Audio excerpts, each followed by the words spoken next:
Hello friends, welcome back to my channel earth mom Dehradun. मैं हूं ज्योति और वेलकम है आप सभी का मेरे चैनल में नए हैं तो हमेशा की तरह सब्सक्राइब करे बिना बिल्कुल मत जाना। वीडियो पसंद आएगी तो लाइक ज़रूर करना, कमेंट सेक्शन में ढेर सारे कमेंट करना।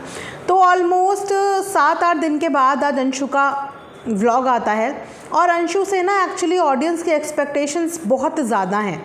इनफैक्ट हाई एक्सपेक्टेशन है क्योंकि सपना के साथ बहुत सारे इमोशंस कनेक्ट हैं ऑडियंस के, और वहीं पे अंशु के साथ बहुत सारे एक्सपेक्टेशन हैं। लेकिन कहीं ना कहीं देखिए, ऑडियंस को अब ये बात समझनी पड़ेगी और समझनी चाहिए कि अंशु बच्ची है।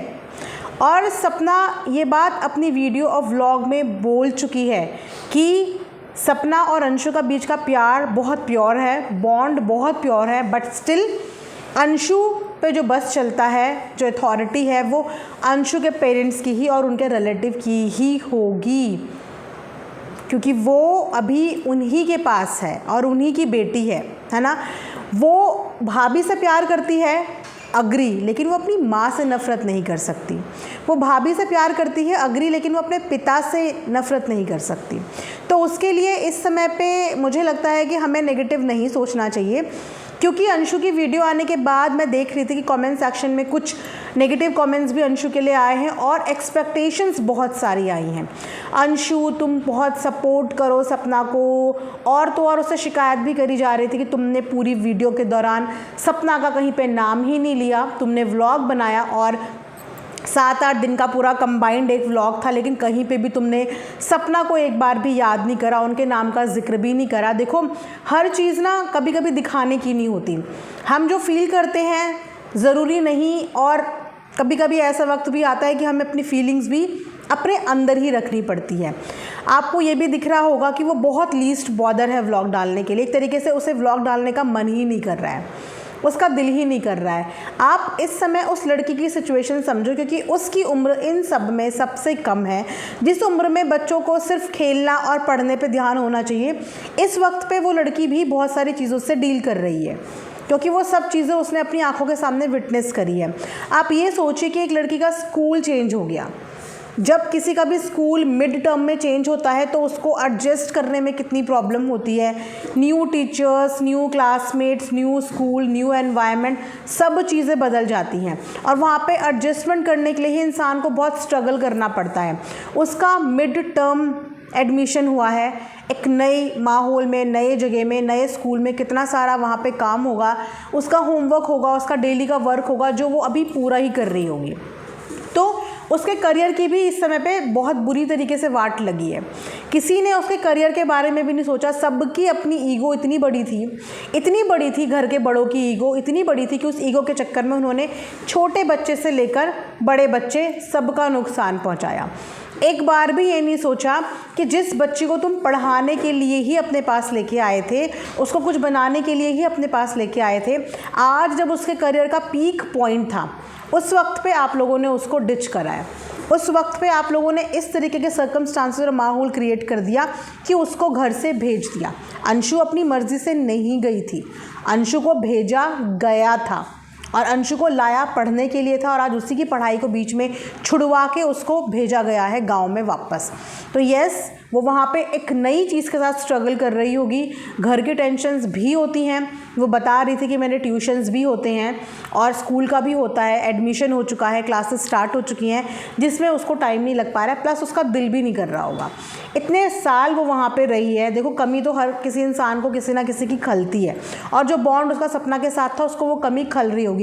अब वीडियो व्लॉग में नाम ना लेने का मतलब ये भी हो सकता है कि उसको घर से मना कर दिया हो, घर वालों को पसंद ना हो। अब घर वालों ने ये ज़रूर उसके सामने कंडीशन रखी होगी, हो सकता है कि तुम ऑफ कैमरा तुम्हें जो करना है बात भी करती हैं। आपने देखा होगा कि सपना ने दिखाया था व्हाट्सएप पे, थंबनेल वगैरह में हेल्प करती है, जो चीज़ें वो वहाँ से कर सकती है वो सपना के लिए वो करके भेजती है, क्योंकि अंशु थंबनेल बहुत अच्छे बनाती है। ये बात सपना ने तारीफ़ करी थी एक व्लॉग में कि वो बहुत अच्छे थंबनेल बनाती है।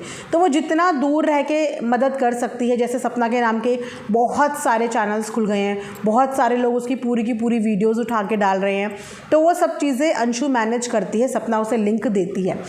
तो ऑफ कैमरा जितनी हेल्प हो सकती है वो उतनी हेल्प वहाँ पे कर रही है। अब ऑन कैमरा सपना का नाम ना लेने का रीज़न आप समझ सकते हो। समझदार ऑडियंस को कुछ भी समझाने की ज़रूरत नहीं है, वो लोग समझ जाते हैं। लेकिन फिर भी कमेंट सेक्शन में काफ़ी सारे कमेंट में सिर्फ अंशु की गलती निकाली जा रही है कि तुमने सपना का नाम भी नहीं लिया, तुम तो बदल गई, तुम ऐसी हो गई, तुम वैसी हो गई। तो आई थिंक ये सब चीज़ें हमें नहीं करनी चाहिए। थोड़ा सा आप उसकी भी सिचुएशन को समझने की कोशिश करो कि उसकी इस समय पे क्या सिचुएशन होगी। एक तरफ माँ है तो एक तरफ भाभी है। बच्ची बगावत नहीं कर सकती अपने घर वालों के साथ, अपनी फैमिली के साथ बगावत नहीं कर सकती है। ऊपर से मैं एक और कमेंट वहाँ पे कमेंट सेक्शन में पढ़ रही थी जहाँ पे उसे ये बोला जा रहा था कि बेटा तुमसे बहुत सारी एक्सपेक्टेशन है, अब तुम इस कहानी का दूसरा वर्जन ऑडियंस को सुनाओ, कहानी का दूसरा हिस्सा ऑडियंस को बताओ कि उन बूढ़े माता पिता के साथ क्या हुआ है। नहीं पता चल रहा है, हमारा दिल नहीं मानता कि वो ऐसे हो सकते हैं, वो वैसा हो सकता है। तो हम तुमसे ये बोलते हैं कि तुम अपनी वीडियो में, अपने व्लॉग में उनको दिखाओ, उनके बारे में बताओ कि वो क्या है क्या नहीं है। तो मुझे ये समझ में नहीं आ रहा कि आप लोग ज़बरदस्ती किसी का वर्जन सुनने के इच्छुक क्यों हैं, जब सामने वाला बंदा अपना वर्जन सुनाने के इच्छुक ही नहीं है। आप क्यों उस बच्चे के ऊपर इतना प्रेशर डालना चाहते हैं? साफ तौर पे आप सबको घर का अता पता सपना दे चुकी है। आप सबके सामने ससुराल वालों से कॉल पे भी पूछ चुकी है कि अगर आपका कोई पक्ष है, आपका कोई वर्जन है तो आप बताओ। आप लोगों को एड्रेस, पता, ठिकाना सब कुछ बता चुकी है। उसके बाद भी जब उन्होंने सामने से मना कर दिया तो अंशु को किस बात का प्रेशर दिया जा रहा है? वो क्या बोलेगी कैमरा लेके कि आओ आप अपना वर्जन सुनाओ और मैं भाभी के अगेंस्ट में चली जाऊं? मतलब गिना चुना अब सपना और अंशु का रिश्ता बचा है, जिसको तोड़ने की कुछ लोग, कुछ चुनिंदा लोग कोशिश कर रहे हैं कि वो चाहते हैं कि अंशु अपने व्लॉग में उनके ससुराल वालों की वीडियोस डाले, उनके ससुराल वालों के व्लॉग्स दिखाए और उनकी बात रखे सामने। पहली बात कि अगर उन्हें अपनी बात रखनी होती तो वो अपनी बात अब तक रख लेते। वो अपनी बात रखने में इंटरेस्टेड ही नहीं है क्योंकि उनके पास कोई साइड ही नहीं है। वो इस समय पे सिर्फ इंटरेस्टेड है कि किस तरीके से अपनी प्रॉपर्टी को बचाया जाए, अपनी प्रॉपर्टी को सेव किया जाए और किस तरीके से जल्दी यहाँ से घर शिफ्ट करा जाए, मथुरा में जाया जाए, एक नए परिवार के साथ एक नया घर बसाया जाए। उन्हें कोई फ़र्क नहीं पड़ता सोशल मीडिया से, वो ऑलरेडी सपना बता चुकी है, उन्हें कोई भी फ़र्क नहीं पड़ता। इनका ये साइड है ही नहीं, सोशल मीडिया वाली ज़िंदगी ना उन्हें लेना देना है, ना उन्हें यहाँ पे कितना कोई कुछ बोले उन्हें फ़र्क पड़ने वाला है। तो उनकी साइड सुन के आप लोग करोगे क्या? उनकी साइड सबने देख ली है, सबने सुन ली है। अब उस साइड के लिए आप अंशु को सपना के अगेंस्ट में लाके खड़ा करना चाहते हो कि अंशु कुछ अपने व्लॉग में दिखाए और फिर उन दोनों के बीच में दूरियाँ और परेशानियाँ डेवलप हो जाए। अंशु व्लॉग करने में भी इंटरेस्टेड नहीं है। आप देख सकते हो कि उसने पूरे 8-9 दिन के बाद वीडियो डाली है और क्या वीडियो डाली है वो भी आपने देखा। नहीं लिया उसने ढंग से अपने पेरेंट्स को, नहीं दिखाया उसने अपनी फैमिली को, क्योंकि उसका खुद का मन टूटा हुआ है। उसका खुद का मन नहीं कर रहा है ये सब चीज़ें करने का। आप इस चीज़ को अंडरस्टैंड करने की कोशिश करो। लेकिन यस, वो अपने इमोशंस खुल के नहीं रख पा रही है क्योंकि इसके पीछे उसकी भी मजबूरी है, क्योंकि सामने उसका अपना खुद का परिवार है और परिवार के खिलाफ वो बगावत चाहकर भी नहीं कर सकती। अभी तो आप लोगों के सामने वो नाम एग्जैक्टली आए ही नहीं है जिन नामों ने आखिर ये घर बिगाड़ा है और जो नाम आगे चल के इनकी फैमिली का हिस्सा बनने वाले हैं, जो परिवार आगे चल के इनकी फैमिली का हिस्सा बनने वाले हैं और मथुरा में इनके साथ शिफ्ट होने वाले हैं, वो नाम अभी तक सामने आए ही नहीं है। कुछ लोगों को पता है, कुछ लोगों को नहीं पता, कुछ लोगों को डाउट है, लेकिन कोई भी चीज़ जब तक सामने नहीं आ जाती तब तक हम किसी भी चीज़ की श्योरिटी नहीं दे सकते। तो वो इस समय ऑलरेडी बहुत सारी चीज़ों के साथ डील कर रही होगी और इसीलिए कहीं ना कहीं उसका मन नहीं कर रहा है वीडियो व्लॉग बनाने का। वो नहीं बनाना चाह रही क्योंकि क्या पता घर वाले भी उससे क्या बनाने के एक्सपेक्ट कर रहे हो, क्या चीज़ें करवाने के एक्सपेक्टेशन रख रहे हो। और अगर एक बार उसने वहाँ बनाना, उन्हें करना शुरू कर दिया तो हू नोज़ कि कल को यही लोग सपना के अगेंस्ट में आके खड़े हो जाएं। हम अंशु की गारंटी ले सकते हैं कि अंशु कभी सपना के अगेंस्ट नहीं जाएगी, लेकिन हम अंशु के परिवार की गारंटी नहीं ले सकते हैं क्योंकि उनके परिवार का ना तो सपना के साथ कोई कनेक्शन है, ना ही बोलचाल है और प्यार, मोहब्बत, इज़्ज़त तो दूर दूर का है ही नहीं। तो इसीलिए भी हो सकता है कि अंशु इस व्लॉगिंग को अवॉइड कर रही है। लेकिन मैं आप लोगों को यही बोलूँगी कि आप उस लड़की को जज मत करो।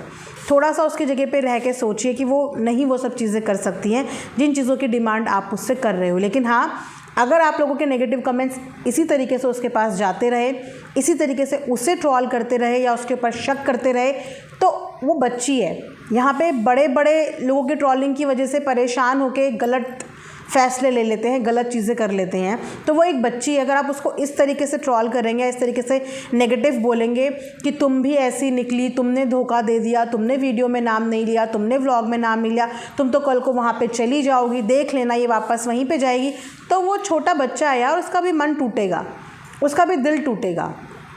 और फिर अगर वो अपनी सफाई में आके कुछ कहेगी तो फिर वो और लोगों को परेशानियां होनी शुरू हो जाएंगी। तो सामने वाले बंदे को इस सिचुएशन में मत आने दो कि फिर उसे अपना स्टैंड लेने के लिए कुछ बोलना पड़े, कुछ करना पड़े, क्योंकि ना तो वहाँ से आना उसकी मर्ज़ी से हुआ, लेकिन हाँ वहाँ पे उसको ये फ़ील हो गया था कि मेरी वजह से भाभी के साथ परेशानियाँ हो रही हैं, बार बार मेरी वजह से झगड़े हो रहे हैं, क्योंकि सपना को अंशु का वहाँ पे सपोर्ट था और ये बात फैमिली वाले जानते थे, इसीलिए अंशु को भी शायद डांटते होंगे और इसीलिए वहाँ पे रोज़ झगड़ा होता होगा कि तू इसे सपोर्ट करती है, तू ऐसा इसके काम करती है, तू ये करती है, तू वो करती है, जिसके चक्कर में सपना को चुपचाप सहना पड़ता था, क्योंकि सपना को शायद ये डर था कि अगर मैंने कुछ भी बोला या रिस्पॉन्स किया तो ये सीधा अंशु को ही मेरे से दूर उठा के कर देंगे, तो इसीलिए वो वहाँ पर चुप थी।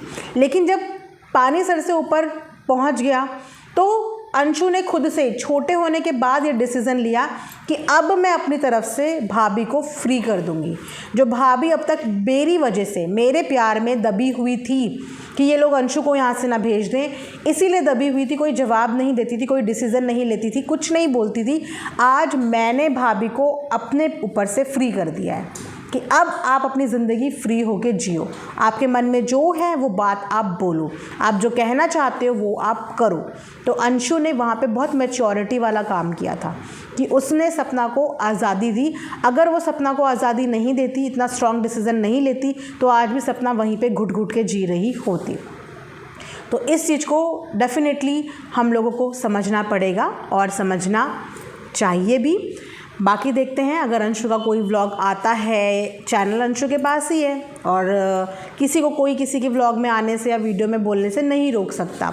अगर उनके इन लॉज का बोलने का मन होगा या उनकी कहानी का कोई पहलू होगा तो उन्हें कोई नहीं रोक सकता, वो लाके अपनी कहानी का पहलू बोल सकते हैं, बता सकते हैं। लेकिन उसके लिए अंशु को प्रेशराइज़ नहीं करना चाहिए कि अंशु वो चीज़ें करे या अंशु वो चीज़ें बोले। उसका चैनल साफ़ सुथरा रहने देना चाहिए, वो एक बच्ची का चैनल है, क्यों उसके चैनल पे हम कंट्रोवर्शियल चीज़ें बोले कि एक्सपेक्ट करें कि वो डाले। आपने देखा होगा कि जब इससे पहले भी उसने वीडियो डाला, बहुत लिमिटेड शब्दों में डाला, किसी के लिए गलत नहीं बोला, किसी के लिए बुरा नहीं बोला, 5-7 मिनट का एक वीडियो डाला और ख़त्म कर दिया। आज भी जो वीडियो डाला नॉन कंट्रोवर्शियल डाला, किसी के लिए गलत नहीं बोला, किसी के लिए कुछ नहीं बोला, अपना वीडियो बनाया और डाल दिया। तो उसका चैनल को हम नॉन कंट्रोवर्शियल ही रहने देते हैं, क्योंकि वो बच्ची है, वो इतनी सारी ट्रोलिंग अपने लिए नहीं झेल पाएगी, नहीं बर्दाश्त कर पाएगी और इस वक्त वो ऑलरेडी बहुत सारी चीज़ों से वो भी वहाँ पे डील कर रही होगी। आई होप कि आप लोगों को मेरी बात समझ में आई हो। अगर आई है तो कमेंट सेक्शन में ज़रूर बताना, अग्री करते हैं तो भी कमेंट सेक्शन में ज़रूर बताना। मिलेंगे नेक्स्ट वीडियो में, तब तक अपना ढेर सारा ध्यान रखिए। Thanks for watching earth mom Dehradun.